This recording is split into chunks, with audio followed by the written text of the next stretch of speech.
আসসালামু আলাইকুম। আপনারা ইতিমধ্যে জানতে পেরেছেন যে এইচএসসি পরীক্ষা 2025-এর ফলাফল প্রকাশ করা হয়েছে। তো অনেক প্রায় 40% স্টুডেন্ট ফেল করেছে। যাদের আশানুরূপ ফল পাওয়ার কথা ছিল তাদের আসেনি। তো আমরা আজকে দেখব কিভাবে বোর্ড চ্যালেঞ্জ করতে পারেন। তো বোর্ড চ্যালেঞ্জ করার জন্য তারা একটি ওয়েবসাইটের লিঙ্ক দিয়েছে। এই ওয়েবসাইটে প্রবেশ করে আপনারা ওয়েবসাইটের প্রয়োজনীয় ডকুমেন্ট ফিল আপ করে আপনারা নিজেই মোবাইল দিয়ে আবেদনটি করতে পারবেন। তো চলুন মোবাইল দিয়ে কীভাবে আবেদন করা যায় বিস্তারিত দেখব।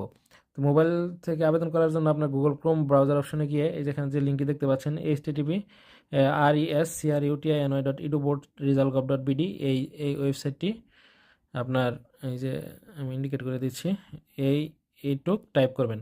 তো এইটুক টাইপ করার পর গো বাটনে ক্লিক করার পরই একটি ওয়েবসাইট ওপেন হবে। আজকে যেহেতু তারা ওয়েবসাইটটি এখনও পাবলিক করেনি এজন্য দেখাতে পারছি না। আমি বিস্তারিত বলে দিচ্ছি, আপনারা এইভাবে অ্যাপ্লাই করলে নিজেরাই মোবাইল দিয়ে আপনার পেমেন্ট করতে পারবেন। তারপর রেজিস্ট্রেশন নম্বর পূরণ করবেন, করার পরে অতঃপর সাবমিট বাটন ক্লিক করবেন। তো ওখানে দেখবেন যে রোল নাম্বার, রেজিস্ট্রেশন নাম্বার এবং আপনার কোন বোর্ড আছে ওই বোর্ড সিলেক্ট করে রেজিস্ট্রেশন বাটনে ক্লিক করবেন। এরপর মোবাইল নাম্বার দিতে হবে।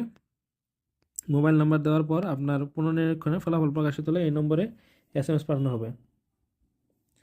মানে যে মোবাইল নাম্বারটা দিবেন ওই নাম্বারে আপনার SMS পাঠাবে পরবর্তীতে ফল প্রকাশ হলো।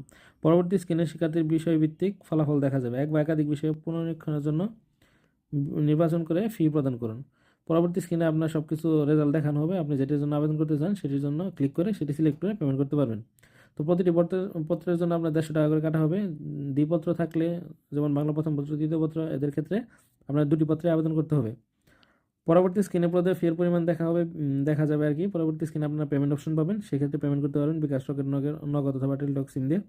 ফি পরিশোধের পর আপনার সাবমিট বাটনে ক্লিক করে দিবেন, আবেদনটি জমা দিন বাটন আসবে, সেখানে ক্লিক করে দিবেন।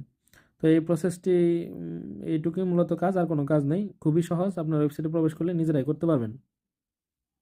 তো এখানে আর কিছু বলা হয়েছে যে যদি কেউ মনে করেন যে আবেদন করার পর আবার চাচ্ছেন যে আপনি আরেকটি বিষয়ে বোর্ড চ্যালেঞ্জ করবেন, সেক্ষেত্রে আপনার আর নতুন করে মোবাইল নাম্বার দেওয়ার প্রয়োজন নেই। আপনারা ওই মোবাইল নাম্বার দিয়ে আবেদন করতে পারবেন।